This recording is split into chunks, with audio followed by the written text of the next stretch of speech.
है दोस्तों, welcome to the tech design study. तो अगर आपको 30 डेज का मोल्ड का कंप्लीट कोर्स करना है तो आप मुझे जो नंबर आपको दिख रहा है वहां पर आप मुझे कांटेक्ट कर सकते हो। व्हाट्सएप पे आप मुझे मैसेज कीजिए तो मैं आपको कंप्लीट सिलेबस उसका सेंड कर दूंगा।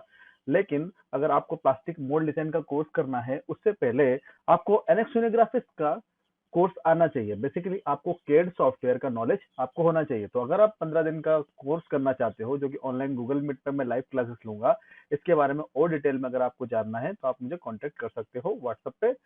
तो जो मैंने नंबर दिया है उस पर आप कांटेक्ट कर सकते हो, ठीक है। और प्लास्टिक मोल्ड डिजाइन का अगर करना है, आपको एनएक्स यूनिग्राफिक्स का नॉलेज है, तो आप अगर डायरेक्ट कोर्स करना चाहते हो प्लास्टिक मोल्ड टेक्नोलॉजी का तो आप डायरेक्ट मुझे कांटेक्ट कर सकते हो, ठीक है। चलिए तो आज टॉपिक स्टार्ट करते हैं। कि आपको क्वेश्चन पूछना हो तो आप मुझसे माइक को ऑन करके आप मुझसे पूछ सकते हो। ओके, तो चलिए, तो लास्ट के जो 10 मिनट्स रहेंगे वो बेसिकली क्वेश्चनिंग का ही टाइम रहेगा। कोई भी क्वेश्चन या क्वेरी होती है तो लास्ट के 10 मिनट में आप मुझसे पूछ सकते हो। वैसे अगर बीच में भी अगर आपको पूछना हो, कोई डाउट होता है तो आप मुझसे पूछ सकते हो। ओके, तो सबसे पहले हम थ्योरी से स्टार्ट करेंगे और उसके बाद फिर हम डिजाइनिंग की ओर जाएंगे। पहले हम थ्योरी का एक लेक्चर लेंगे कंप्लीट, ठीक है। फिर थोड़ा बहुत बेसिक हम लोग जानेंगे मोल्ड के बारे में। 1 मिनट।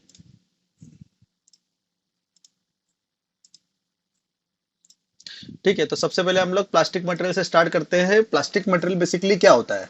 ठीक है, ये बेसिकली एक चेन मटेरियल होता है जो कि मोनोमर से मिलकर बने होते हैं, जो कि छोटी छोटी यूनिट होते हैं पॉलीमर के। ठीक है, तो बेसिकली हम लोग केमिस्ट्री के अंदर नहीं जाएंगे, हम लोग ओवरऑल प्लास्टिक मटेरियल को देखने वाले हैं सिर्फ। बाकी तो हम लोग को प्लास्टिक मोल्डिंग टेक्नोलॉजी के बारे में जानना है, राइट। तो प्लास्टिक बेसिकली कितनी तरह के होते हैं? प्लास्टिक दो तरह के होते हैं, थर्मोप्लास्टिक और थर्मोसेटिंग प्लास्टिक। ठीक है, इन दोनों में क्या अंतर है, कोई बताएगा? What is the main difference between the thermoplastic and the thermoset?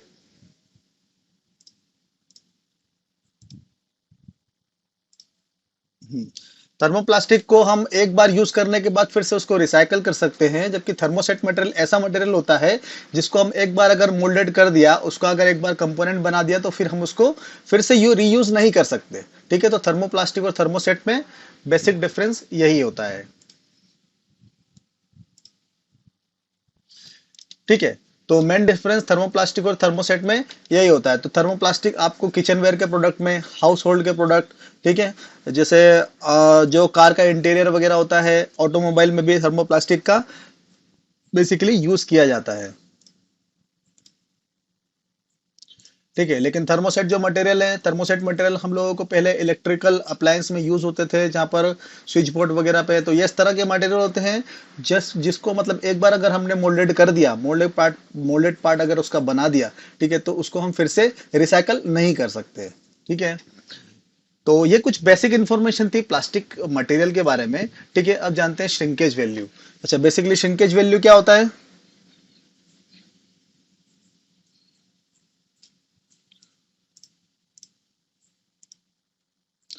आप अपना अपना माइक को ऑफ कर सकते हो और वीडियो को भी आप ऑफ कर सकते हो। ओके, तो जब भी आपको क्वेश्चन पूछना हो आप मुझसे माइक को ऑन करके आप मुझसे क्वेश्चन पूछ सकते हो।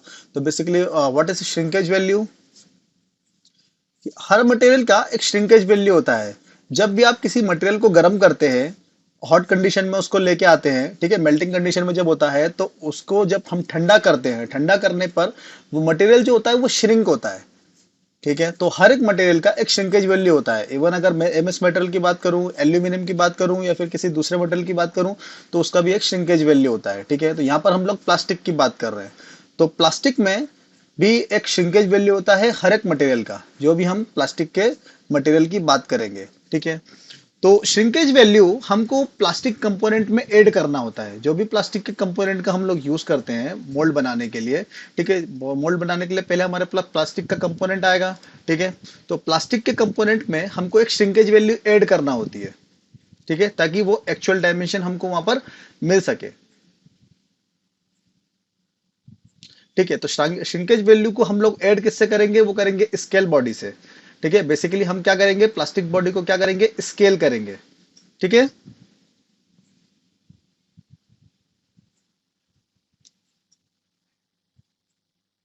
समझ में आ रहा है? Any question about the shrinkage value?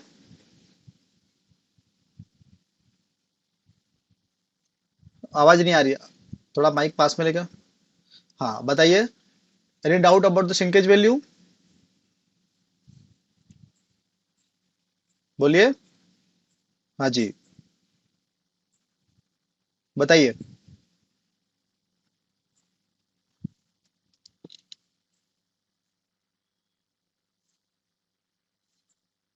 हाँ, श्रिंकेज बेसिकली किसी भी प्लास्टिक के कंपोनेंट के ऊपर या प्लास्टिक के मटेरियल के ऊपर यूनिफॉर्म वर्क करेगा। मतलब बेसिकली क्या होता है कि फॉर एग्जांपल, अगर किसी कंपोनेंट का लेंथ अगर 100 mm है, ठीक है, तो 100 mm का अगर हम लोग मोल्ड जब बनाएंगे बेसिकली, तो उसके श्रिंकेज वैल्यू में हमको उस मटेरियल का श्रिंकेज वैल्यू उसमें ऐड करना पड़ेगा। तो 100 mm का अगर उसका एक डायमेंशन है, लीनियर डायमेंशन, तो वो थोड़ा सा बढ़ जाएगा, उसकी जो कैविटी रहेगी वो थोड़ी सी बढ़ जाएगी। जब हम उसको मोल्डेड पार्ट में मोल्ड बनाने के बाद जब उस कंपोनेंट को क्रिएट करेंगे, तो क्रिएट करने के बाद वो जो बढ़ी हुई वैल्यू है, श्रिंक होने के बाद हमको 100 mm ही मिलेगी।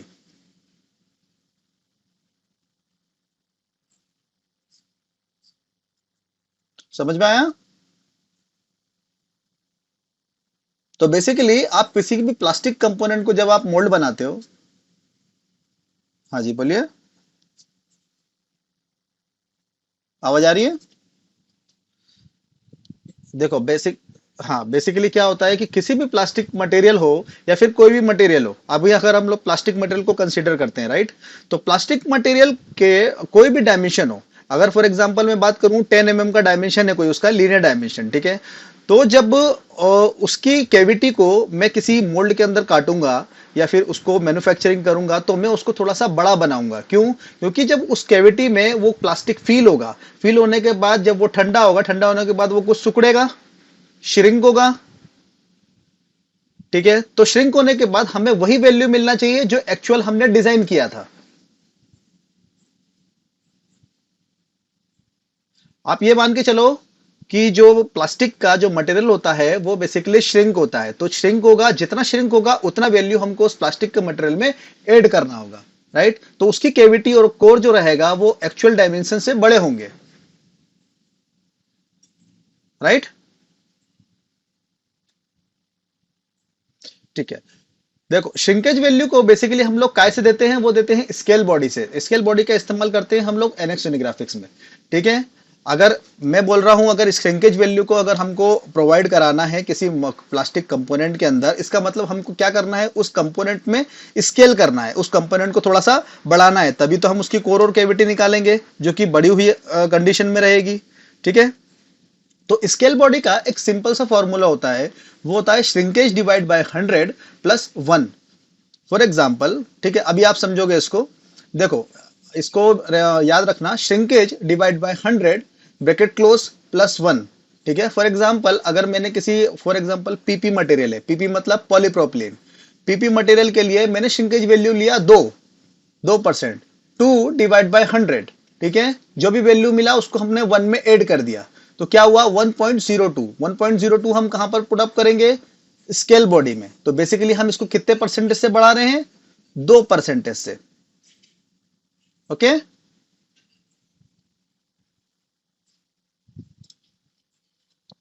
थर्मोप्लास्टिक श्रिंकेज चार्ट, यहां पर आपको मैं मटेरियल बताऊंगा। तो बेसिकली प्लास्टिक मोल्ड टेक्नोलॉजी में हम लोग प्लास्टिक की कौन सी कैटेगरी का इस्तेमाल करने वाले हैं, वो रहेगा थर्मोप्लास्टिक मटेरियल, ठीक है। थर्मोप्लास्टिक मटेरियल को आप इंजीनियरिंग मटेरियल भी बोलते हो। क्या बोलते हो? इंजीनियरिंग मटेरियल, ठीक है। यहां पर कुछ इंजीनियरिंग मटेरियल मैं आपको शो कर रहा हूं।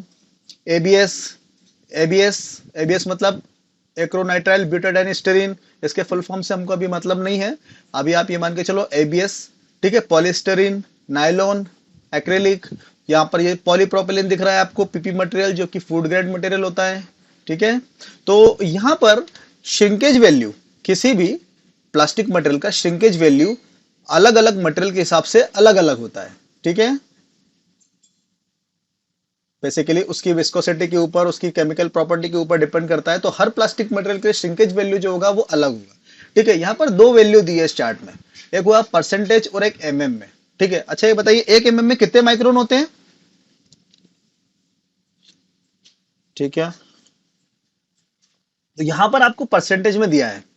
एबीएस का जो परसेंटेज है वो 0.4 से लेकर 0.6% रेंज है, मतलब जो भी श्रिंकेज होगा वो क्या होता है, रेंज में होता है। ये जितना भी श्रिंकेज वैल्यू का चार्ट है, ये बेसिकली क्या है, वर्जिन मटेरियल के लिए है, ये प्योर मटेरियल के लिए है।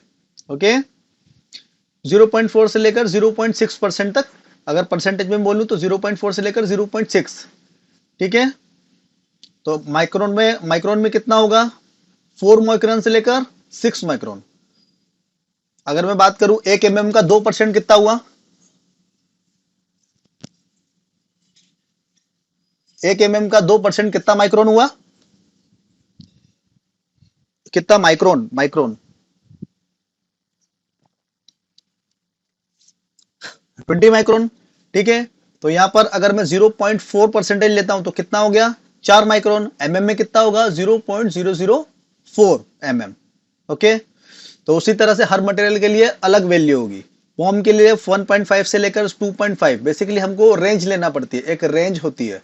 ठीक है, अगर मैं वर्जिन मटेरियल की बात करूं तो एक रेंज में ही हम लोग काम करते हैं। ठीक है, पॉलीप्रोपिलीन के लिए 1 से लेकर 2% तक है, तो 2% चलो वैल्यू ले लो। ठीक है, श्रिंकेज वैल्यू की 2%, मतलब अब स्केल बॉडी में लेते हैं, 2% लेना है, तो यहां पर श्रिंकेज की जगह में क्या डालूंगा, 2 डिवाइड बाय 100। ठीक है, जो भी वैल्यू मिलेगी हमको कितना मिलेगा, 0.02 प्लस 1। 1 क्या रहेगा, जो भी कंपोनेंट होगा बेसिकली वो 1:1 में 1 रेशो में ही रहेगा।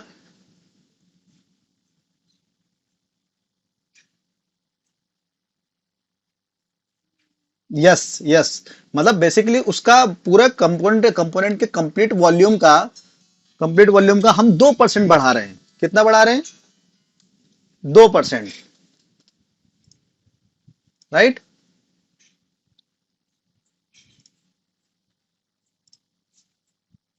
समझ में आया इतना। ठीक है, ठीक है, तो ये वाला फॉर्मूला जो है सिंपल सा फॉर्मूला, ये याद रखना। ठीक है, चलिए 1 मिनट।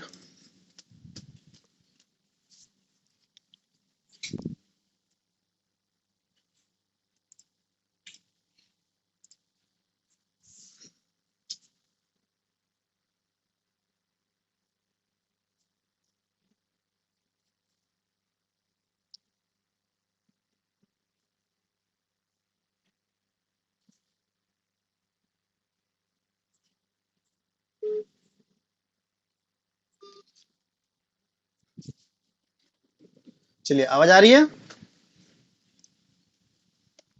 ठीक है, तो यहां पर हर मटेरियल के लिए हमारे पास एक वैल्यू है। बेसिकली ये वैल्यू आपको याद रखनी है। आप बोल सकते हो कि आपके पास जो जो मटेरियल की जो जो मटेरियल आएगा, फॉर एग्जांपल जो भी कंपोनेंट आपके पास प्लास्टिक कंपोनेंट आएगा, तो वो मटेरियल की श्रिंकेज वैल्यू आपको वैसे भी याद हो जानी है धीरे धीरे। ठीक है, तो फॉर एग्जांपल पीपी एबीएस के लिए ये कुछ मटेरियल आपके पास हमेशा आएंगे। जैसे फॉर एग्जांपल कि ये जितने भी मटेरियल हैं, ये अपने एप्लीकेशन के हिसाब से, कि इसका कुछ ना कुछ एप्लीकेशन है। ठीक है, कुछ ना कुछ इनकी प्रॉपर्टीज हैं, कुछ यूजेस हैं, तो उसके हिसाब से अलग अलग इंडस्ट्री में, अलग अलग फील्ड में इन मटेरियल का यूज किया जाता है।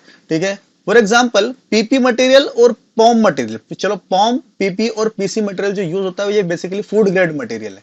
ठीक है, ये क्या है, एटमॉस्फेयर के साथ बेसिकली कम रिएक्शन करते हैं, इसलिए खाने की जो चीजें होती हैं उसमें इनका हम लोग यूज कर सकते हैं। एबीएस मटेरियल है जो फायर रेजिस्टेंस मटेरियल है, तो यहाँ पर ऑटोमोबाइल में एबीएस मटेरियल का अधिकतर यूज किया जाता है। ठीक है, तो इस तरह से जैसे पीएस मटेरियल है, ठीक है, जैसे नायलॉन मटेरियल है, ये भी एक तरह से मेडिकल इक्विपमेंट में यूज होता है। पॉम मटेरियल भी मेडिकल इक्विपमेंट में यूज होता है।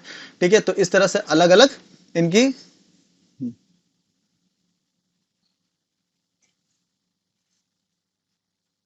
उसमें पीएस या फिर पीसी मटेरियल यूज, अगर ट्रांसपेरेंट होगा तो पीएस भी यूज करते हैं। ठीक है, ट्रांसपेरेंसी के लिए ट्रांसपेरेंसी पीपी में भी होती है। बेसिकली देखो, मटेरियल डिपेंड करते हैं कॉस्टिंग के ऊपर। अगर कोई मटेरियल अगर महंगा आएगा तो वो मटेरियल हम लोग यूज नहीं करेंगे। अगर पेन जैसा कंपोनेंट है, ठीक है, जो कि सबके हाथों में जाने वाला है, उसका कोई यूज नहीं है, यूज एंड थ्रो वाली चीज है। ठीक है, तो वो बेसिकली डिपेंड करता है कि आप पीपी मटेरियल सस्ता आ रहा है तो पीपी का भी जो लोवेस्ट ग्रेड रहेगा वो यूज करेंगे वो। राइट, चलिए इतना समझ में आया। ठीक है, आई होप आपको श्रिंकेज वैल्यू समझ में आ गया होगा। श्रिंकेज का सिंपल सा फॉर्मूला है, shrinkage divide by 100 bracket close plus 1। Okay, तो जो भी वैल्यू आपको मिलेगी वो कहां डालोगे आप, स्केल बॉडी में। ओके, जैसे एग्जाम, हाँ जी बोलिए। यस। हाँ जी। ठीक। ठीक है। ठीक। वन क्या है ना? वन बेसिकली जो भी आपके पास फॉर एग्जांपल कोई भी कंपोनेंट है, वो कंपोनेंट को आप वन मान के चलो। अगर उसका मान लो उसका जो पूरा टोटल वॉल्यूम है 100 वॉल्यूम है, ठीक है, 100 है। तो 100 में बेसिकली हम क्या कर रहे हैं, 2% को बढ़ा रहे हैं। तो अगर मैं उसको 1.02 से अगर मैं उसको बढ़ाऊंगा तो उसको 2% से वो थोड़ा सा बढ़ जाएगा। अगर मैं मान के चलो उसको 2 से बढ़ाता हूं, अगर मैं यहाँ पर 1 है और मैं यहाँ पर डायरेक्ट 2 लिख दूं, तो ये तो उसको अगर 2 गुना बढ़ाऊंगा तो क्या होगा कि उसका साइज बड़ा हो जाएगा पूरी तरह से, मतलब वो दुगुना हो जाएगा साइज। अगर 100 डायमेंशन है तो 200 हो जाएगा। तो वन बेसिकली क्या है? हाँ।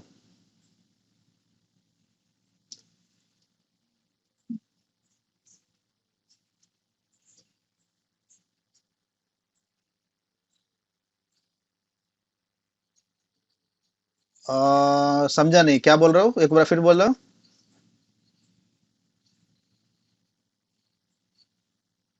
जी। ठीक है। ठीक है। हाँ, मुझे मतलब आप ये मान के चलो कि 100 मिलीमीटर क्यूब का जो 2% है, वो 2% आप उसमें ऐड कर दोगे। ठीक है। चलिए एक काम करता हूँ, मेरे पास एक कंपोनेंट है। मैं कंपोनेंट लेता हूँ एक, 1 मिनट। ठीक है, चलिए मेरे पास ये एक कंपोनेंट है, ठीक है। फॉर एग्जाम्पल ये कंपोनेंट क्या है, पीपी का कंपोनेंट है। पीपी मतलब पॉलीप्रोपिलीन, ठीक है। इसका श्रिंकेज मुझे कितना लेना है, 2% मुझे श्रिंकेज लेना है, ठीक है। तो एक काम करते हैं, अभी एक बार काम करते हैं, सबसे पहले इसका डायमेंशन देखते हैं कि इसका डायमेंशन कितना है।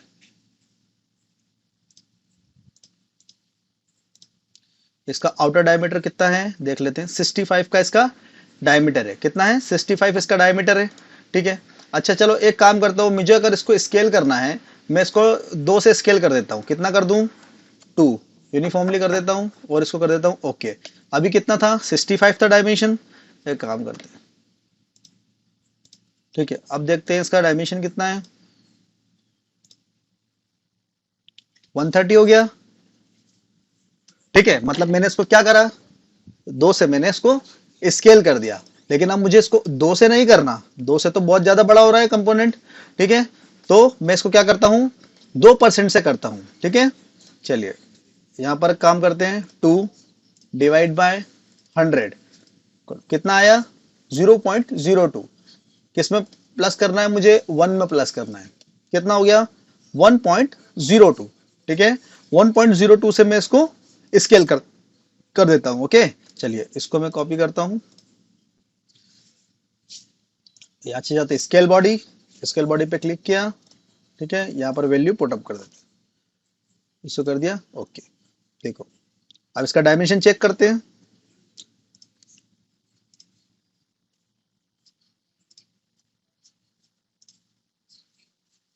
कितना है, 66.3। पहले कितना था, 65 था।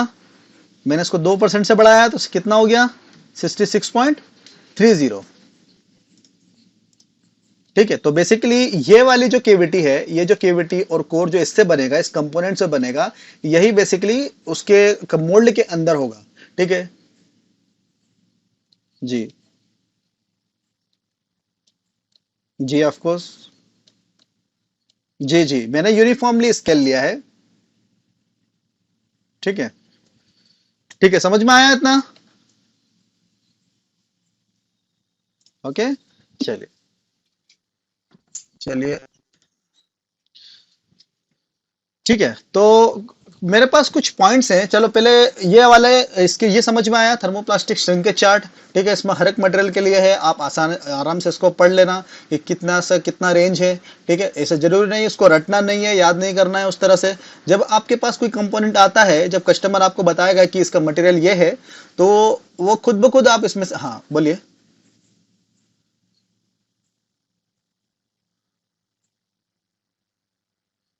नहीं नहीं, अभी नहीं डाला मैंने, ये जब लेक्चर हो जाएगा उसके बाद फिर मैं आपको शेयर कर दूंगा, डोंट, ठीक है। चलिए फॉर फॉर व्हाट?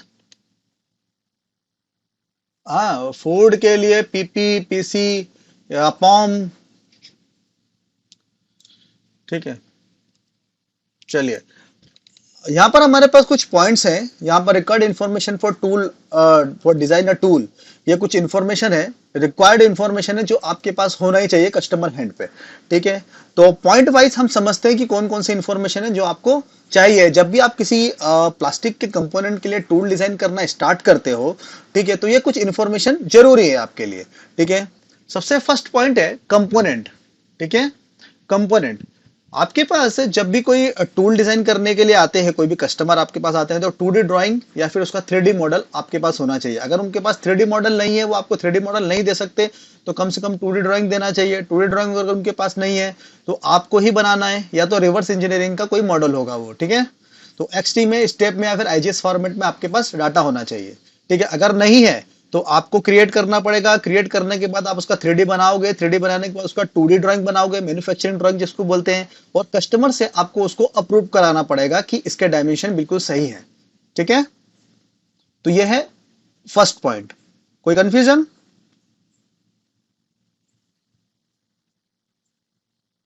है ना?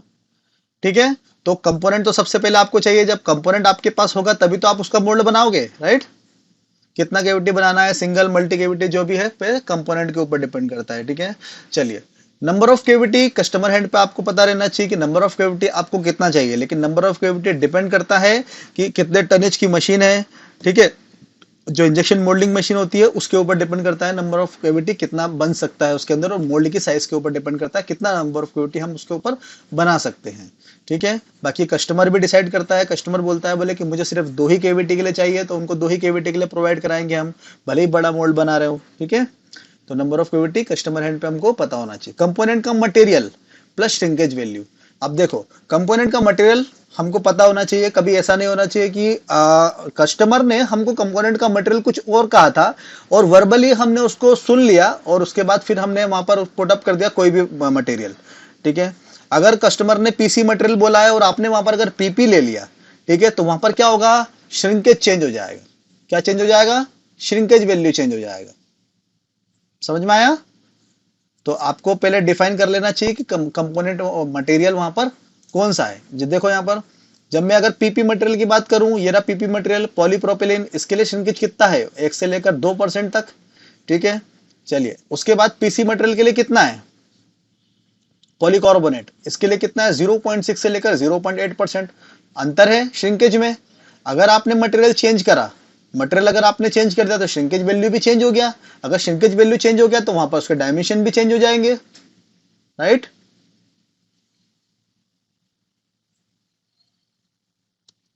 समझ में आ गया? ठीक है, तो मटेरियल, कंपोनेंट का मटेरियल आपको पता होना चाहिए, प्लस श्रिंकेज वैल्यू भी कस्टमर हैंड पे पता होना चाहिए। कस्टमर हैंड पे मैं आपको क्यों बोल रहा हूं? क्योंकि क्या होता है कि हमेशा हम किसी नए कंपोनेंट के ऊपर काम नहीं कर रहे होते। कभी कोई मोल्ड पहले से किसी कंपोनेंट के लिए बन चुका है, फिर वो कस्टमर वो कंपोनेंट को आपके पास लेके आता है। ठीक है, वो कहता है कि सर इसका एक और मोल्ड हमको बना दो, इसका एक और मोल्ड हमको बनवाना है। ठीक है, तो उसके लिए श्रिंकेज वैल्यू उनसे आप पहले ले लीजिए कि इसके लिए पिछली बार आपने श्रिंकेज वैल्यू क्या लिया था। ठीक है, for the same material, for the same component. Okay, तो श्रिंकेज वैल्यू आपने क्या लिया था, तो वो कस्टमर हैंड पे आप उनसे ले लीजिए कि इतने परसेंटेज था सर, हमने 1.3% लिया था या 1.2% लिया था, जो भी लिया था। क्योंकि क्या होता है कि अगर आप श्रिंकेज चार्ट से अगर वैल्यू को उठाओगे, रेंज लोगे, तो आप 1.5 से लेकर 2.5 के बीच में लोगे, 1 से लेकर 2% के बीच में लोगे, तो वहां पर आपके डायमेंशन इनएक्यूरेसी आने की संभावना होती है। आया समझ में? हम्म, चलिए, उसके बाद है मेथड ऑफ डिगेटिंग, ऑटोमेटिक और मैनुअल।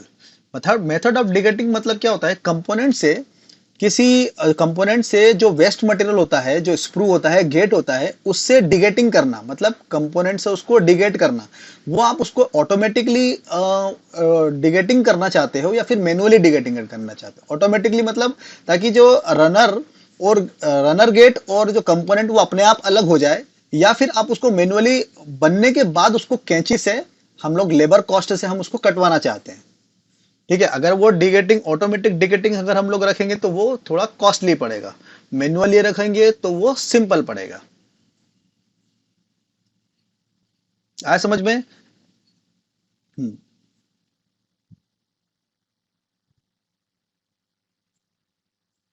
हाँ, वो हम लोग मोल्ड में ही मोल्ड को इस तरह से बना सकते हैं, फिर गेट इस तरह का गेट चूज करेंगे जिसमें मशीनिंग कॉस्ट ज्यादा लगेगी, जिसमें जैसे फॉर एग्जांपल अगर ऑटोमेटिक डिगेटिंग करना है हमको, तो अगर मैं बात करूं ऑटोमेटिक डिगेटिंग के लिए कभी हम लोग टनल गेट या फिर सबमरीन गेट का इस्तेमाल करते हैं। ठीक है, तो क्या होगा, कंपोनेंट और जो फीड सिस्टम होगा, जो वेस्ट मटेरियल होता है वो अलग, दोनों अलग डिगेटिंग होता है, टूट के एक दूसरे से टूट के निकलते हैं।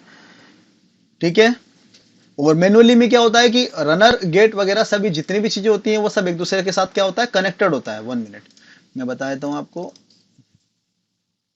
जैसे कि यहां पर है, ठीक है, ये देखो।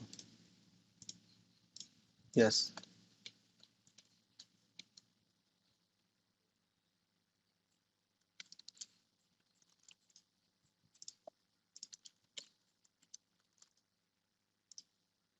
नहीं नहीं, ऐसा जरूरी नहीं है।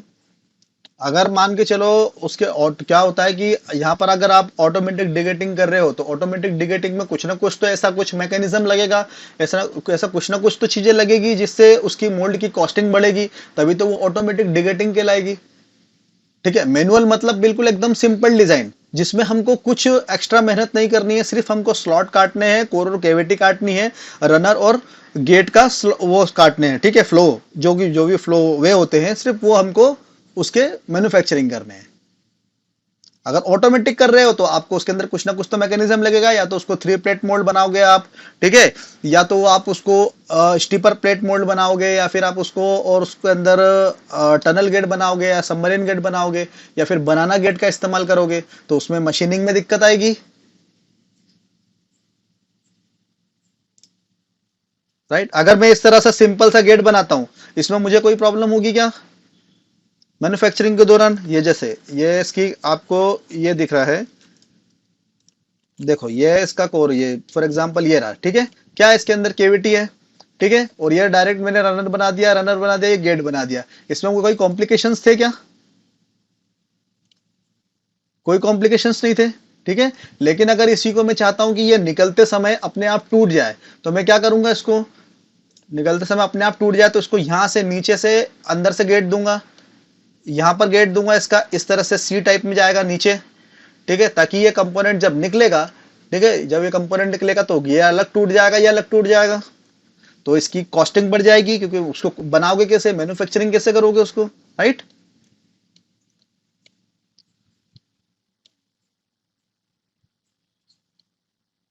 है ना, मतलब कुछ ना कुछ मैं ये बोलना चाहता हूँ, कुछ ना कुछ कॉम्प्लिकेशंस बढ़ जाएंगे मैन्युफैक्चरिंग के दौरान। अगर कॉम्प्लिकेशंस बढ़ेंगे मैन्युफैक्चरिंग के दौरान, अगर मैन्युफैक्चरिंग में टाइम लगता है तो वो मोल्ड की कॉस्ट बढ़ेगी, राइट?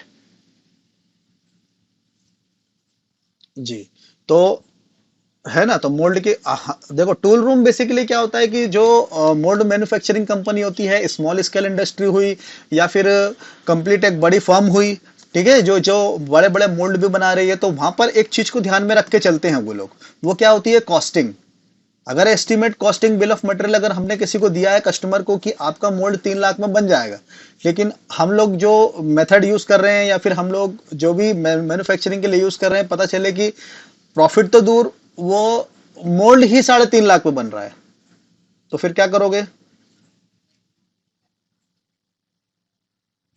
है ना, तो ये सब चीजें बेसिकली मोल्ड कॉस्टिंग सबसे ज्यादा हमको ध्यान में रखना पड़ती है जब भी। इसीलिए मैंने ये पॉइंट जो मैं आपको बता रहा हूँ, ये पॉइंट इंपॉर्टेंट होती हैं जब भी आप मोल्ड लेते हो, किसी कंपोनेंट के लिए मोल्ड बनाने के लिए ऑर्डर लेते हो, तो ये कुछ इंपॉर्टेंट पॉइंट्स हैं जो आपको कस्टमर हैंड से जान लेना चाहिए।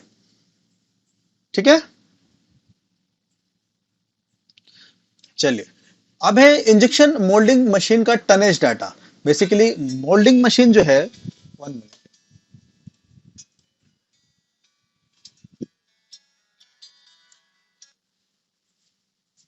हेलो, हाँ जी,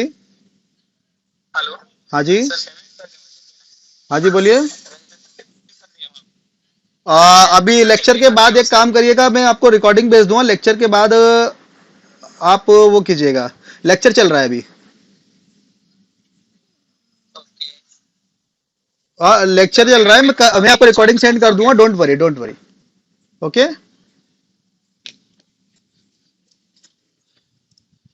हाँ जी, आवाज आ रही है? 1 मिनट, आवाज आ रही है? ठीक है। चलिए, चलिए। जो कहाँ कहाँ तक, फिफ्थ पॉइंट तक पहुंच गए थे हम लोग। ठीक है, इतना समझ में आया आपको? तो फिफ्थ पॉइंट में मैं आपको बता रहा था, तो injection moulding machine tonnage data. ठीक है। एक जो मतलब जो आप मोल्ड क्रिएट करने वाले हो, बेसिकली वो मोल्ड किसी मशीन पे लगने वाला है, किसी इंजेक्शन मोल्डिंग मशीन पे लगने वाला है। तो जिस भी इंजेक्शन मोल्डिंग मशीन पे लगने वाला है, उसका आपको टनेज डाटा, कितने टन की मशीन है, ठीक है, उसके टाइबर डिस्टेंस क्या है, या फिर उसका कुछ स्पेसिफिकेशन आपके पास होना चाहिए। जैसे फॉर एग्जांपल प्लेटन साइज है, प्लेटन साइज जैसे मैं आपको बता देता हूँ। 1 मिनट।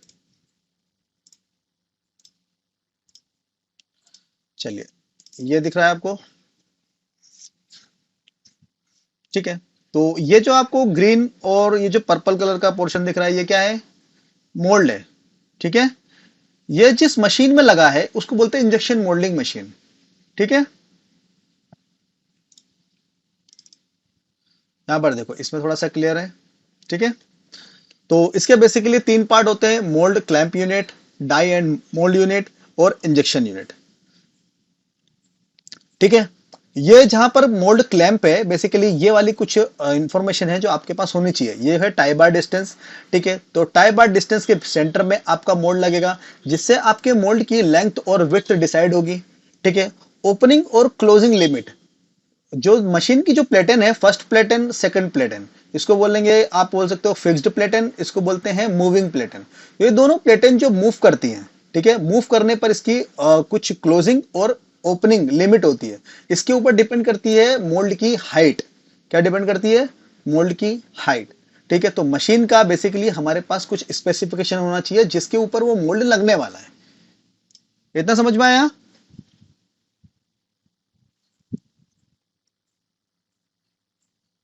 है ना? तो मशीन का स्पेसिफिकेशन आपके पास होना चाहिए जहां पर वो मोल्ड लगने वाला है। ठीक है। तो अभी सिर्फ आप इतना समझो कि कितने टन की मशीन है। वो बेसिकली कितने टन की मशीन होती है, उसको हम लोग बेसिकली डिसाइड वो भी करते हैं कि नंबर ऑफ क्यूबिटी कितनी है। तो हम लोग उसको कैलकुलेट करते हैं एक सिंपल से फॉर्मूले से, कि कितने टन की मशीन की रिक्वायरमेंट हमको है, वो हम कस्टमर को बताते हैं। लेकिन क्या है कि अधिकतर जो इंडस्ट्री में कस्टमर होते हैं, कस्टमर हमको खुद बताते हैं कि हमारे पास इतने टन की मशीन अवेलेबल है, आप उस हिसाब से मोल्ड को क्रिएट कीजिए। ठीक है। चलिए, hot runner use. Hot runner का हमको उसमें यूज करना है या नहीं करना है? ठीक है। तो ये कस्ट, बोलिए क्या बोल रहे हो? और टाई बार डिस्टेंस के बारे में अभी मैं आपको बताऊंगा थोड़ा सा डिटेल में, लेकिन चलिए बता देता हूँ। 1 मिनट। जैसे कि टाई बार डिस्टेंस मतलब ये किसी मशीन की टाई बार डिस्टेंस होती है। ठीक है। तो जैसे ये वाला जो आपको है, ये मशीन प्लेटन फर्स्ट, मशीन प्लेटन सेकंड। ठीक है। मैक्सिमम ये ओपनिंग, इसको बोलते हैं मैक्सिमम डे लाइट। ठीक है। देखो ये जो होल दिख रहे हैं आपको, फर्स्ट, सेकंड, थर्ड और ये फोर्थ, बेसिकली यही टाई बार है। ठीक है। तो आपका जो मोल्ड है वो ए और बी डिस्टेंस के बीच में आना चाहिए। किस में आना चाहिए? ए और बी डिस्टेंस के बीच में। तभी तो इसके बीच में वो मोल्ड फिट हो पाएगा। ठीक है। मतलब हॉरिजॉन्टल और वर्टिकल जो डिस्टेंस आपको दिख रही है, हॉरिजॉन्टल और वर्टिकल जो डिस्टेंस आपका टाई बार डिस्टेंस, बेसिकली ये जो आपको दिख रही है ये टाई बार है। देखो, ये मशीन प्लेटन है। ठीक है। मशीन प्लेटन के ऊपर टाई बार कुछ लगी होती है। यस, इंजेक्शन मोल्डिंग मशीन में देखो, ये देखो यहां पर दिख रहा है, ये इंजेक्शन मोल्डिंग मशीन है। ये वाली जो रॉड दिख रही है आपको, ये टाई बार है। ठीक है। तो ये जो टाई बार डिस्टेंस है, इसके बीच की डिस्टेंस हमको पता होना चाहिए, लेंथ और विड्थ, हॉरिजॉन्टल और वर्टिकल डिस्टेंस। ओके। चलिए,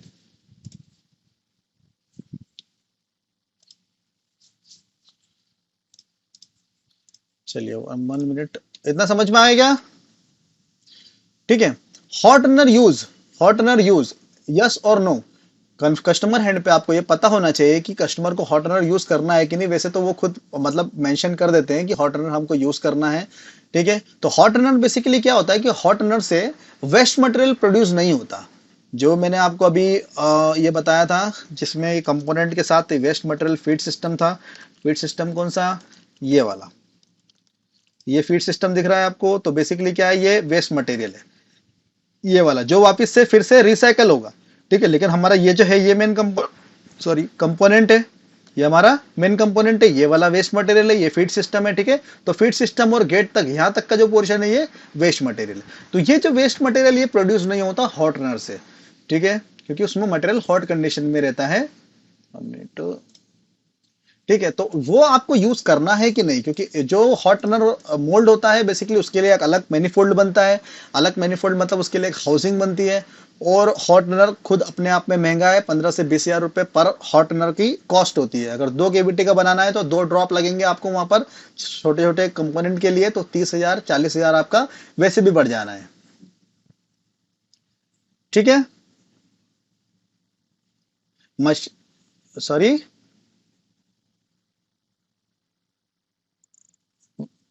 हाँ, मशीनिंग महंगी नहीं होती है, लेकिन वो डिपेंड करता है कि उनको हॉट रनर चाहिए कि नहीं। वहां पर मैंने बताया ना, जैसे for example costing, costing affect करती है वहां पर।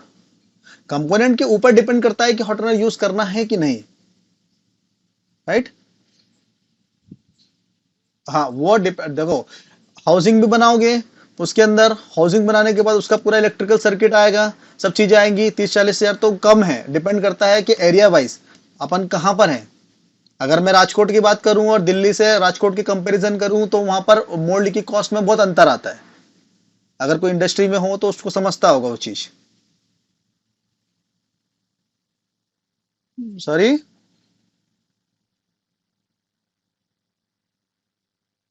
क्या बोल रहे हो?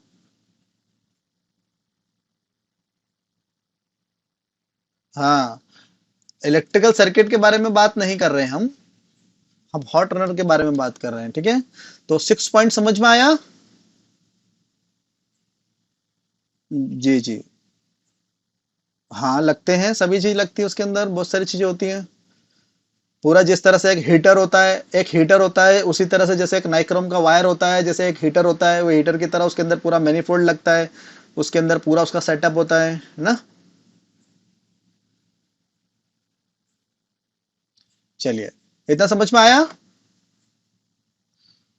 ठीक है। Required production rate for component. तो उस कंपोनेंट का, जो भी कंपोनेंट आपको जिसका मोल्ड बनाना है, उस कंपोनेंट के लिए रिक्वायर्ड प्रोडक्शन रेट क्या है, मतलब आपको कितना कंपोनेंट प्रोड्यूस कराना है किसी एक सिंगल मोल्ड से। ठीक है, तो वो होता है उसका प्रोडक्शन रेट, कितना चाहिए आपको, 10 हजार, 20 हजार, 30 हजार, 50 हजार, कितना प्रोडक्शन उसमें से चाहिए। ठीक है, तो बेसिकली कंपोनेंट का प्रोडक्शन के ऊपर डिपेंड करता है, रेट ऑफ प्रोडक्शन के ऊपर डिपेंड करता है मटेरियल हम कौन सा यूज करने वाले हैं उसके अंदर। ठीक है, मटेरियल हम कौन सा उसके अंदर यूज करने वाले हैं। हम लोग P20 material for example core और केविटी के लिए यूज करते हैं, प्लास्टिक के लिए। ठीक है, तो P20 मटेरियल में भी कई ग्रेड आते हैं। ठीक है, 2-3 ग्रेड आते हैं। ठीक है, मीडियम, हाई और इस तरह से। ठीक है, लो, मीडियम और हाई, इस तरह से ग्रेड आते हैं। तो अलग अलग बेसिकली वो हार्डनेस के ऊपर डिपेंड करते हैं। ठीक है, अगर हमको कम प्रोडक्शन चाहिए तो हम लो ग्रेड का P20 मटेरियल का यूज करेंगे कोर और केविटी को बनाने के लिए। थोड़ा अगर ज्यादा प्रोडक्शन चाहिए तो उसके ऊपर, तो वो प्रोडक्शन रेट के ऊपर डिपेंड करता है मोल्ड की कॉस्टिंग, मोल्ड का मटेरियल। ठीक है, कितना आया आप लोगों की समझ में? ठीक है, तो बेसिकली ये सभी इंफॉर्मेशन बहुत इंपॉर्टेंट है, सातों जो पॉइंट मैंने आपको बताए। हाँ जी।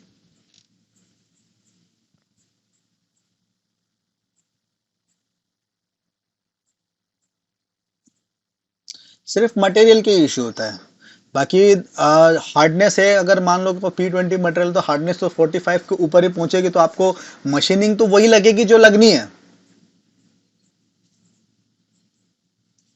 मशीनिंग तो आपकी वही लगेगी जो लगनी है। वहां पर उसमें कोई मैन्युफैक्चरिंग में कोई अंतर नहीं आएगा, लेकिन जो मटेरियल का जो रेट है उसमें अंतर आएगा। ठीक है, चलिए। तो यहां पर एक बेसिक चीज है। ठीक है, कोर और केविटी, सबसे बेसिक जो पार्ट होता है किसी भी मोल्ड का वो क्या होता है, कोर और केविटी होता है। ठीक है, अगर आप इसमें हाउसिंग नहीं लगाओगे, इंसर्ट को अगर भूल जाओ, सब चीज भूल जाओ, तो बेसिकली क्या होता है, एक मोल्ड कोर और केविटी का कॉम्बिनेशन होता है। ठीक है, केविटी जो होता है वो क्या होता है, फीमेल पार्ट होता है किसी भी कंपोनेंट के लिए। कोर जो होता है वो मेल पार्ट होता है। जब मेल और फीमेल पार्ट दोनों आपस में मेट करते हो तो एक इंप्रेशन क्रिएट होता है। क्या क्रिएट होता है? एक इंप्रेशन क्रिएट होता है।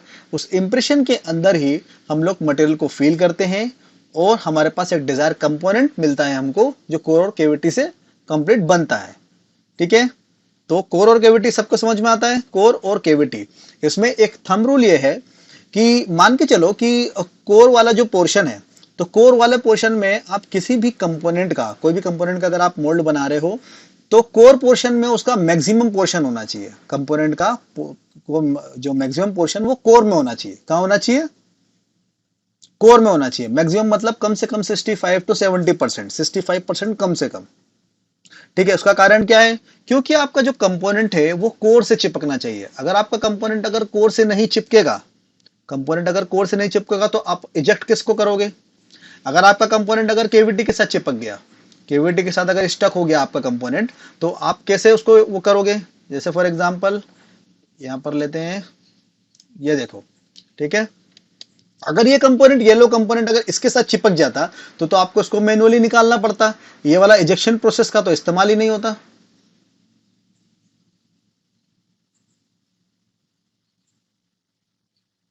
आया समझ में? इसके लिए मैंने आपको बताया ना, एक थंब रूल है। जो भी कंपोनेंट होता है प्लास्टिक कंपोनेंट का, 65% एरिया जो होता है वो आपका कोर साइड होना चाहिए। अब हमेशा आपको बास्केट तो नहीं मिलेगी, क्योंकि जो श्रिंकेज होता है वो हमेशा इनर वॉल की तरफ होता है। किधर होता है? इनर वॉल की तरफ। ठीक है, अब हमेशा आपको बास्केट जैसा कंपोनेंट तो नहीं मिलेगा, कंपोनेंट आपको तो अलग अलग मिलेंगे। ठीक है, अगर ऐसा कभी भी अगर पॉसिबल है, अगर मतलब मान के चलो कि ऐसा कंपोनेंट होता है जिसमें हम लोग को मतलब एक कंडीशन ये आ जाती है कि आप 65% या 60%, 50% दे ही नहीं पा रहे, इसके अंदर कोर साइड दे ही नहीं पा रहे हो, तो क्या करना पड़ेगा हमको? हमको केविटी साइड से एक इजेक्शन या फिर पुशबैक सिस्टम देना पड़ेगा, ताकि वो कंपोनेंट को कोर साइड पे होल्ड करके रखे।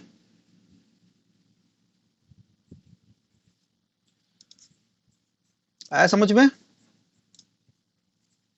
ठीक है, तो ये कुछ बेसिक मोल्ड बेस पार्ट है। ये हमारे पास कंप्लीट मोल्ड बेस है। ठीक है, तो ये मोल्ड बेस में आपको कुछ यहाँ पर कुछ पार्ट्स दिखा रहा हूं मैं आपको, तो ये कुछ आपको याद करना पड़ेंगे। याद कर लो, देख लो जो भी है।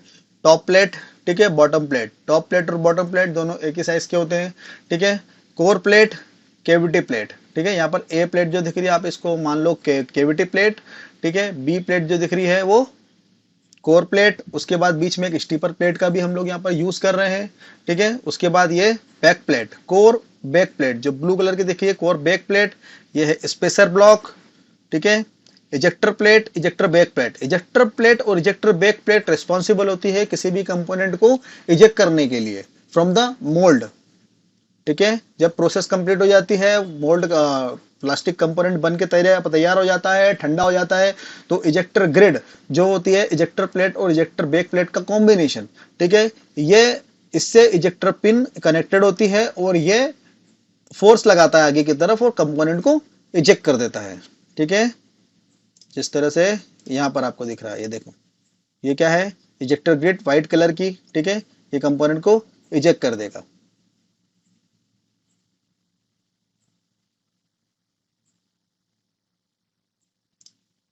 ठीक है, उसके बाद है return pin. Return pin basically ejector, हाँ जी, सॉरी,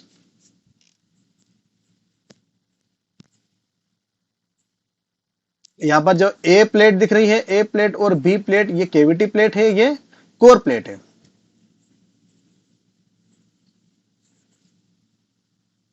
ओके, ठीक है, यहां पर कुछ इंपॉर्टेंट चाइल्ड पार्ट भी है। ठीक है, चाइल्ड एलिमेंट भी है। यहाँ पर गाइड बुश है, गाइड पिलर है, गाइड पिलर और गाइड बुश है। ठीक है, उसके बाद यहाँ पर ये एलन बोल्टिंग है। अच्छा, एलन बोल्टिंग के बारे में सबको पता है? एम सीरीज के बोल्टिंग की अगर मैं बात करूं तो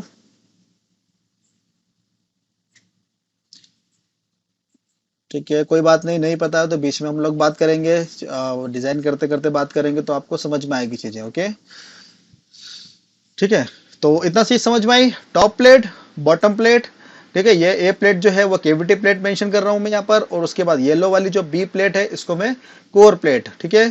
कोर प्लेट के पीछे कोर बैक प्लेट है, ठीक है। यहाँ पर ये स्टीपर प्लेट है, ठीक है। Spacer block, ejector plate, ejector back plate, और ये बॉटम प्लेट, ठीक है। ये वाली जो पिन दिख रही है ये है रिटर्न पिन। रिटर्न पिन का क्या काम है, जब कंप्लीट मोल्ड जब खुलता है, ठीक है, खुलने के बाद ये जब कंपोनेंट को इजेक्ट कर देता है, इजेक्टर ग्रिड, तो इजेक्टर ग्रिड जब कंपोनेंट को इजेक्ट कर देता है तो इसको पीछे लाने के लिए फिर से हमको कोई एक फोर्स की जरूरत होती है, तो वहां पर क्या काम करती है रिटर्न पिन। चलिए रिटर्न पिन कहाँ है, ये रही रिटर्न पिन। ये जो आपको व्हाइट कलर की बड़ी पिन दिख रही है ये वाली, देखो ये रिटर्न पिन है, क्योंकि ये वाला जो केविटी साइड है ये इसके ऊपर पड़ेगा, ठीक है। ये इसके ऊपर पड़ेगा तो ये अपने आप जो इजेक्टर ग्रिड है वो पीछे चली जाएगी, ठीक है, फिर से रेडी हो जाएगी कंपोनेंट को इजेक्ट करने के लिए, राइट।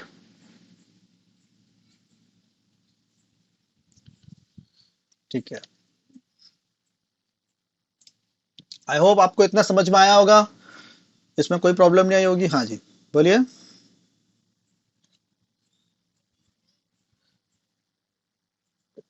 स्टीपर प्लेट बेसिकली एक इजेक्शन सिस्टम होता है, ठीक है। जिस कंपोनेंट का जो सरफेस एरिया होता है वो ज्यादा होता है तो कंपोनेंट, 1 मिनट, अभी आवाज आ रही है।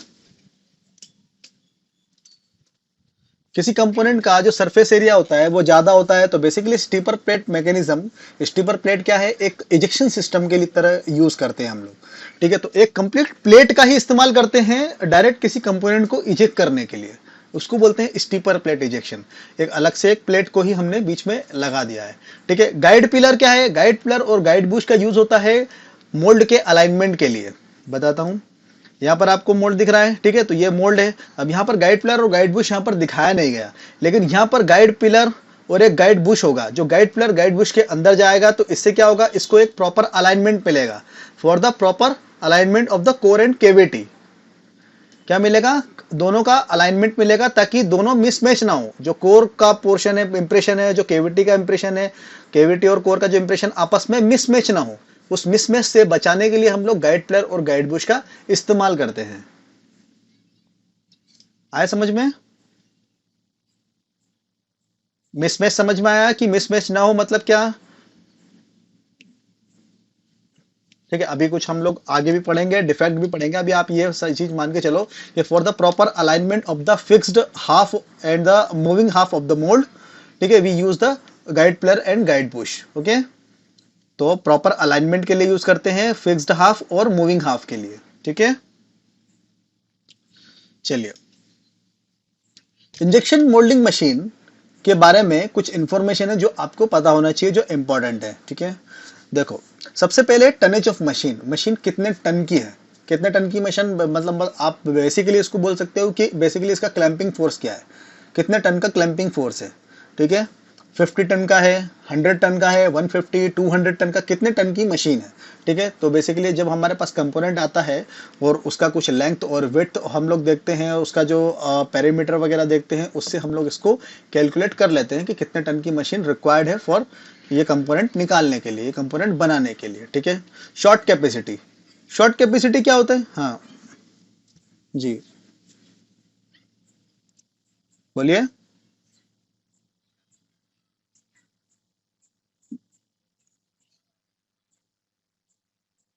नहीं, 80 टन का मशीन है, मतलब इसका मतलब उसका जो क्लैंपिंग फोर्स है, जो कोर और केविटी को फोर्सफुली वो एक दूसरे से क्या कर रहा है, दबा रहा है, तो वो जो क्लैंपिंग फोर्स है ना उसका, वो क्लैंपिंग फोर्स उसका उतने टन का है।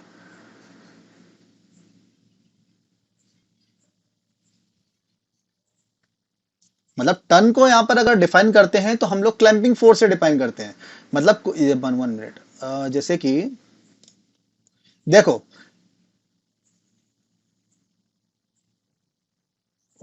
हाँ, इतना इतना फोर्स उसमें मैक्सिमम लग सकता है। जैसे कि देखो यहाँ पर क्या होगा, यहाँ पर ये कोर और केविटी एक दूसरे से मैच कर रहा है, तो एक दूसरे से मैच कर रहा है, तो अगर मैं इंजेक्शन प्रेशर यहाँ से लगाता हूँ, तो अगर यहाँ पर अगर ये एक दूसरे में फोर्स अगर नहीं लगाएंगे तो इंजेक्शन प्रेशर लगाने पर ये दोनों आपस में खुल नहीं जाएंगे। अगर आपस में खुल गए तो मटेरियल तो बाहर निकल जाएगा कोर और केविटी के, तो इसके ऊपर आपको एक क्लैंपिंग फोर्स लगाना पड़ेगा यहाँ पर।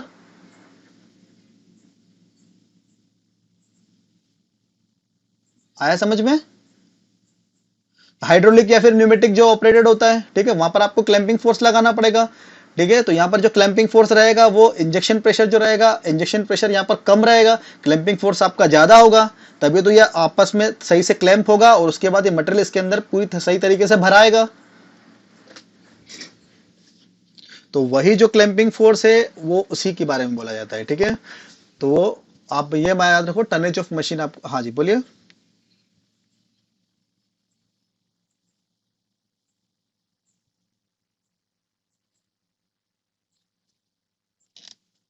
यस,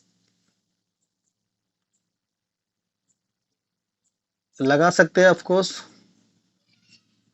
बस ये है कि ज्यादा अंतर नहीं आना चाहिए। देखो, बेसिकली क्या है, छोटे मोल्ड को आप लगा सकते हो, लेकिन अब आप मान के चलो, जैसे कि अगर मैं बात करूं कि 200 टन की मशीन है हमारे पास, और मैं जो 100 टन की मशीन का मोल्ड इसमें लगा सकता हूं कि नहीं, तो मैं बोलूंगा हाँ लगा सकते हो, तो उसमें ज्यादा अंतर नहीं पड़ेगा, कोई प्रॉब्लम नहीं आएगी। लेकिन अगर आप ये बोलो कि जो 200 टन की मशीन है उसमें मैं 20 टन का मोल्ड लगा सकता हूं कि नहीं, मतलब उसका मोल्ड का साइज कितना छोटा हो जाएगा। अगर मैं 15 टन की मशीन के मोल्ड की बात करूं तो वो कितना हो जाएगा, मुश्किल से 100 बाय 100 का मोल्ड होगा, वो 120 बाय का मोल्ड होगा। अगर वो मोल्ड अगर इसके अंदर लगाओगे तो मिनिमम उसका क्लैंपिंग फोर्स ही कम 30 टन 40 टन होगा। मिनिमम क्लैंपिंग फोर्स उसके अंदर 30 टन 40 टन हम लोग सेट कर सकते हैं, या फिर कोई चीज। तो मोल्ड को वैसे भी क्या कर देगा, वो पिचका देगा। उसके जो ये जो आपको स्पेसर ब्लॉक दिख रहे हैं या फिर कोई चीज दिख रही है, स्पेसर ब्लॉक को वो बेंड कर देगा। हाँ, मतलब वो फिर अगर आप जुगाड़ करके लगा सकते हो, इतना मटेरियल का अगर आप यूज कर रहे हो तो फिर बड़ा ही मोल्ड लगाएंगे। हम फिर छोटे मोल्ड में छोटे मोल्ड को इतनी बड़ी मशीन पे क्यों लगाएंगे। सॉरी। हाँ, है क्या। हाँ, छोटी डाई लगाओगे तो मिनिमम और ओपनिंग जो लिमिट होती है, अब मान के चलो उसकी मिनिमम जो ओपनिंग है वही 300 400 mm है, 300 mm है, चलो ठीक है, और आपका मोल्ड की जो शट हाइट है वही आपकी छोटी पड़ रही है, तो आपका तो मोल्ड का कोई मतलब ही नहीं बनता है कि नहीं। तो मशीन के हिसाब से हमको मोल्ड को लगाना पड़ता है। अगर मशीन के हिसाब से अगर मोल्ड नहीं लगाएंगे तो फिर तो मतलब ही नहीं है डिजाइन का, राइट। चलो, उसके बाद है शॉर्ट कैपेसिटी। शॉर्ट कैपेसिटी मतलब होता है कि एक बार में ये कितने ग्राम मटेरियल को किसी इंप्रेशन के अंदर फीड करता है, मतलब एक बार में जो शॉट है वो कितना शॉट एक बार में मारता है। हर इंजेक्शन मोल्डिंग मशीन की एक शॉर्ट कैपेसिटी अलग अलग होती है। ठीक है, हर इंजेक्शन मोल्डिंग मशीन की शॉर्ट कैपेसिटी अलग होती है। फॉर एग्जांपल 15 टन की सबसे छोटी वर्टिकल मोल्डिंग मशीन है, उसकी जो शॉर्ट कैपेसिटी रहेगी उसकी करीब रहेगी 40 ग्राम की, करीब 45 ग्राम की। मतलब जो आपका जो कंपोनेंट है वो 45 ग्राम से या 40 ग्राम से कम होना चाहिए। अगर कम होगा, उतने ग्राम में कम होगा, तो ही आपका एक बार में मटेरियल वो फीड कर सकता है मोल्ड के अंदर। तो शॉर्ट कैपेसिटी को हमको ध्यान में रखना चाहिए कि किसी मोल्डिंग मशीन की शॉर्ट कैपेसिटी कितनी है। आपके पास कोई कंपोनेंट है, वो 1 किलो 200 ग्राम का आया, ठीक है, और आपके पास जो मोल्डिंग मशीन है उसकी जो शॉर्ट कैपेसिटी वो 1 किलो ही है, 1 kg है, तो क्या आप उसको उस कंपोनेंट को वहां पर लगाओगे क्या उसमें? नहीं लगाओगे। क्यों? क्योंकि वहां पर शॉर्ट शॉर्ट हो जाएगा और आपका कंपोनेंट आधा ही भरा आएगा, आपका कंपोनेंट आधा फील होके आएगा, राइट। चलिए, tie bar distance. Tie bar distance जैसा मैंने आपको बताया था कि टाई बार डिस्टेंस आपको पता होना चाहिए। ये रे टाई बार, ये टाई बार, तो ये टाई बार की डिस्टेंस, लेंथ और विड्थ आपको हॉरिजॉन्टल और वर्टिकल डिस्टेंस पता होना चाहिए from quadrant point two quadrant point. Quadrant point two quadrant point क्या होता है, यहां पर देखो, ये जो इसका क्वाड्रेंट पॉइंट है और इसका क्वाड्रेंट पॉइंट है, ठीक है, तो ये quadrant point two quadrant point आपके पास डिस्टेंस होना चाहिए, जैसे यहां पर ए और बी में हॉरिजॉन्टल और वर्टिकल डिस्टेंस बता रहा हूं, ठीक है। हम्म,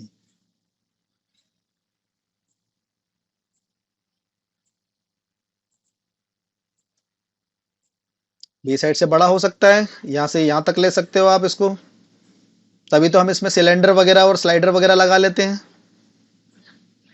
है ना।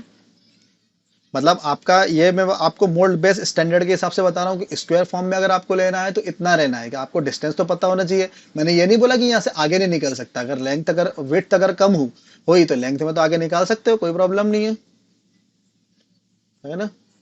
चलिए, maximum and minimum opening of machine platen. Maximum and minimum opening of machine platen. ये मशीन प्लेटन फर्स्ट और ये सेकंड, ये दोनों मशीन प्लेटन है। इन दोनों की मैक्सिमम ओपनिंग और मिनिमम ओपनिंग आपको पता होना चाहिए। एक थंब रूल याद रखना, 1 मिनट। डे लाइट जो होता है, क्या होता है डे लाइट, देखो जो मैक्सिमम ओपनिंग ऑफ मशीन प्लेटन जो है उसको बोलते हैं मैक्सिमम डे लाइट। क्या बोलते हैं? Maximum day light. ठीक है। आपका जो मोल्ड की जो शट हाइट होती है, मोल्ड की शट हाइट मतलब क्या, ये मोल्ड यहां से लेकर यहां तक की जो लेंथ होती है उसको बोलते हैं मोल्ड हाइट। क्या बोलते हैं? यहां से लेकर यहां तक की जो बोलते हैं उसको बोलते हैं मोल्ड हाइट या फिर शट हाइट। ठीक है। टॉप प्लेट से लेकर बॉटम प्लेट तक की इसकी जो शट हाइट होती है वो कितना, वो क्या होती है? 1/3 of total day light of injection mould. 1/3 of total day light of injection mould. क्यों? एक थंब रूल है कि अगर पूरा कंप्लीट जो आपको डिस्टेंस दिख रही है, इसकी मैक्सिमम डे लाइट दिख रहा है, इसका जो आपका शट हाइट होना चाहिए वो 1/3 होना चाहिए। अगर ये यहां पर 100 है तो वो वहां पर आपका कितना होना चाहिए? 33, ताकि आपका कंपोनेंट है वो पूरी तरीके से इजेक्ट हो सके, अगर मैक्सिमम से मैक्सिमम अगर लेंथ का अगर आपका कंपोनेंट हुआ तो। ठीक है। तो इजेक्शन डिस्टेंस भी तो चाहिए आपको, ताकि आपका कंपोनेंट सही से इजेक्ट हो सके। राइट? समझ में आया ये? चलो, आज का लेक्चर जो है वो थ्योरी का लेक्चर था, तो आपको कोई भी डाउट, कोई भी चीज जो समझ में ना आई हो?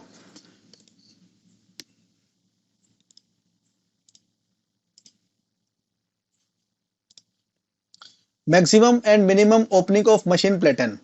मैक्सिमम एंड मिनिमम ओपनिंग मतलब मशीन का एक मैक्सिमम ओपनिंग होता है और मिनिमम ओपनिंग होता है। मतलब अगर मशीन जो ये जो प्लेटन साइज खुल रही है, ये जो प्लेट खुल रही है 1 और 2, ये जो प्लेट खुल रही है तो ये कुछ मैक्सिमम खुलेगी और कुछ मिनिमम खुलेगी। ठीक है। तो ये डिस्टेंस आपको पता होना चाहिए। मैक्सिमम खुलेगी तो मैक्सिमम को बोलते हैं मैक्सिमम डे लाइट। क्या बोलते हैं? Maximum day light of machine. ठीक है। तो एक थंब रूल मैंने आपको बताया कि जो आपकी मोल्ड की टोटल हाइट होती है, टॉप प्लेट से लेकर बॉटम प्लेट तक की जो हाइट होती है, टॉप प्लेट से लेकर बॉटम प्लेट तक की जो हाइट होती है वो क्या होती है? वो होती है maximum 1/3 of maximum day light of mould of injection mould machine. Maximum जो ओपनिंग लिमिट होती है, ठीक है, उसको डिवाइड बाय 3 करोगे तो आपकी शट हाइट आनी चाहिए। क्या आनी चाहिए? Shut height. शट हाइट मतलब मोल्ड की टोटल हाइट। राइट? आया समझ में? चलिए, आई होप आज का लेक्चर आपको समझ में आया होगा। रिकॉर्डिंग में आपको सेंड कर दूंगा, और ग्रुप पे मैं आपको रिकॉर्डिंग की जो लिंक है वो मैं आपको सेंड कर दूंगा। ओके। तो कल के लेक्चर में हम लोग, हाँ जी, कंप्यूटर में एक्सटी फाइल खोलने के लिए ये वाली ये फाइल है फॉर एग्जांपल आपके पास। ठीक है। यहाँ से इंपोर्ट करना है, फाइल में जाओ, इंपोर्ट, इंपोर्ट में पैरासोलिड, पैरासोलिड पे क्लिक करो, जहाँ भी फाइल है उसको ले लो, खोल लो। ठीक है। चलिए, तो कल के लेक्चर में हम लोग फिर कंटिन्यू करेंगे। कल के लेक्चर में मिलते हैं हम लोग, जो कि सेकंड लेक्चर रहेगा। ठीक है। चलिए, okay, good night. Good night. कल हम लोग सिंगल केविटी मोल्ड के बारे में, या तो कोर केविटी हम लोग एक्सट्रैक्शन करेंगे, और कुछ पार्ट्स हम लोग निकालेंगे, साथ में जो थ्योरी के कुछ डाउट्स आपके होंगे तो उसको भी क्लियर करेंगे। ठीक है। चलिए, okay. Okay, good night, good night, good night, good night, good night.